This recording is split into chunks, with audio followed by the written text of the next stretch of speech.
Bonjour tout le monde, bienvenue à Franco Hebdo.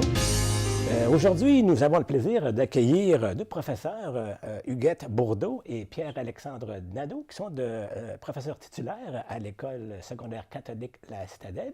Et ils vont nous parler d'un nouveau programme qui s'appelle Justice sociale. On appelle ça majeure haute spécialisation justice sociale. Eh bien, bienvenue à Franco Hebdo.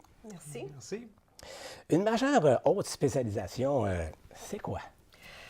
En gros, c'est une initiative du ministère de l'Éducation de l'Ontario. Le but, c'est de diminuer le décrochage scolaire, donc d'améliorer la réussite des élèves à l'école en offrant des programmes qui vont répondre à plusieurs besoins des élèves. Donc, c'est pour garder les élèves à l'école et puis leur aider à recevoir leur diplôme. La Citadelle dispense-t-elle de plusieurs majeures hautes spécialisations autres que celle de la justice sociale? On a deux autres majeures à l'école, une en construction et une en santé et bien-être.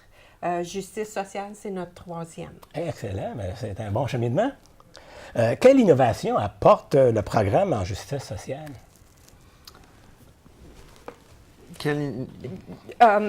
Ce que ça veut dire, c'est que les élèves vont diriger leur choix de cours plus dans des cours de la section de sciences sociales. Alors, ils vont prendre des cours en enseignement religieux, les grandes religions du monde, des cours de géographie, des cours de droit, des cours de sociologie, psychologie. Ça exige 2 crédits pour un stage coop que les élèves font. Il y a aussi certains cours obligatoires tels que français, mathématiques, un cours soit en affaires et commerce ou bien en sciences. Les élèves vont faire aussi 7 formations supplémentaires, certaines formations à l'intérieur du cadre de cours et d'autres où on les libère de salle de classe et puis on fait la formation avec les élèves. Ah, comme tel. Comme tel, oui. Maintenant, est-ce que les enseignants ont besoin d'une formation pour offrir ce programme? On n'a pas besoin d'une formation comme telle, donc on continue à enseigner nos cours comme d'habitude. Donc c'est l'expertise de l'enseignant qui fait la différence, dans le fond, là, pour les élèves qui sont dans la majeure. On doit donner un travail comme tel aux élèves de la majeure, mais qui est donné à tous les élèves de la classe quand même, là. Donc, cette activité-là, justement, vient renforcer un peu les habiletés et les compétences qui sont reliées, justement, à la majeure haute spécialisation. Maintenant, tantôt, Huguette nous parlait des cours, de certains cours qu'ils ont, mais est-ce qu'il y a des cours qui sont ajoutés à ce programme-là?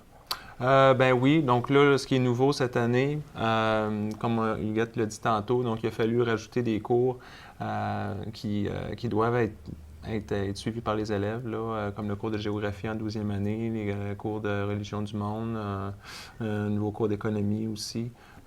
Donc, il y a ces cours-là qui ont été rajoutés pour qu'on puisse justement Au donner curriculum vitae déjà existant de votre oui, école. c'est ça, oui.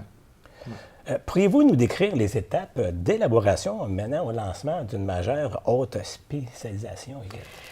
C'est une démarche qui est quand même assez longue, assez exigeante. Donc, on a commencé au mois de septembre 2014. On a fait de la recherche, là, le marché de Cornwall, l'intérêt des élèves, si un programme comme celui-ci pourrait survivre à Cornwall. On a approché plusieurs organismes à but non lucratif de la ville de Cornwall pour voir l'intérêt. On a approché le centre Charles-Émile Claude, on a le centre Agapé, on a les maladies du cœur, par exemple, le club des garçons et des filles et plusieurs résidences pour personnes âgées. Et puis, tout le monde était prêt à accueillir des élèves pour des stages ou offrir une petite formation ou bien des ateliers aux élèves selon le besoin. Ensuite, on a préparé le questionnaire, le document pour le ministère. Et puis, au mois de mai 2015, on a appris que, oui, le ministère nous appuyait dans notre décision d'offrir la majeure. Alors, en septembre de cette année scolaire, donc septembre 2015, on a commencé à inscrire des élèves dans la majeure en justice sociale. Puis le programme, jusqu'à date, va très bien. Ça va très bien. On va avoir un diplômé cette année avec le SAU, donc il a réussi à tout compléter les exigences. Et puis, on a 6 élèves de la 11e année inscrits.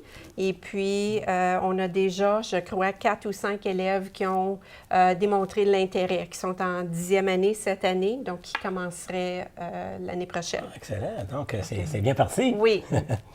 De quelle manière êtes-vous personnellement impliqué dans le développement et la mise en place de ce programme à la Citadelle? Moi, je gère plus le côté logistique de la majeure, donc le suivi des élèves, les budgets pour la majeure, l'inscription. J'organise pour les formations des élèves. Donc ça, c'est mon côté de la gestion de la majeure. Moi, c'est plus le côté vente un peu. Donc, je crois beaucoup à cette majeure-là. Comme on avait discuté avant l'entrevue aussi, on a découvert qu'il y avait un gros intérêt des élèves vers côté social et ainsi de suite. Alors, puis moi, j'aime vendre mes cours, je crois à mes cours et ainsi de suite. Alors, puis on est capable de voir aussi les élèves, leurs intérêts. Notre rôle, c'est de les guider aussi, les préparer à leur futur et ainsi de suite. Alors, déjà là, à leur âge, on est capable de voir un peu qu'est-ce qu'ils aiment, qu'est-ce qu'ils n'aiment pas, puis tout ça, puis qu'est-ce qui serait bon pour eux. Alors, ou pour les diriger. Les diriger, c'est ça. Donc, c'est de leur faire vivre des expériences pour qu'eux puissent pour les faciliter pour des choix de carrière. Oui, c'est ça. Quelle clientèle étudiante, finalement, est ciblée par ce programme? Je sais que vous n'avez vu. OK, bien, c'est ça, comme je disais. Donc, ce qu'on réalise, c'est qu'on a beaucoup d'élèves qui aiment faire le don de soi, d'aider les autres. Ils font plus que 40 heures de bénévolat, disons. C'est ça. Donc, tu sais, comme je disais tout à l'heure, avant l'entrevue, on a des élèves qui vont aller chercher jusqu'à 300, 400, 500 heures de bénévolat. Alors, on a beaucoup d'élèves comme ça qui sont visés, c'est sur cette clientèle-là qui est visée. Oui. Ce programme veut répondre à quelle demande de la part des employeurs, enseignants, étudiants ou parents? Du côté de la communauté, il y a beaucoup de chances là, de se trouver un emploi dans des organismes à but non lucratif ou des résidences, par exemple, ou ce genre d'emploi. Alors, on a vu que dans ma recherche, parmi les 20 emplois les plus en demande à Cornwall, il y a plusieurs domaines dans les services à but non lucratif. Du côté des élèves, on a beaucoup d'élèves qui se lançaient dans ce domaine d'études pour leurs études postsecondaires. Donc, encore là, on a ce côté-là. Puis, on espère toujours les voir quand ils partent pour l'université ou le collège, on espère les voir revenir. Donc, l'objectif, s'établir. C'est revenir ici, se trouver un emploi et s'établir ici à Cornwall ou dans la région. Oui. On l'espère pour tout le monde, pour le bien de la communauté. Eh bien, merci Huguette et merci beaucoup aussi Pierre-Alexandre de nous avoir informés sur ce nouveau programme Justice sociale. Merci.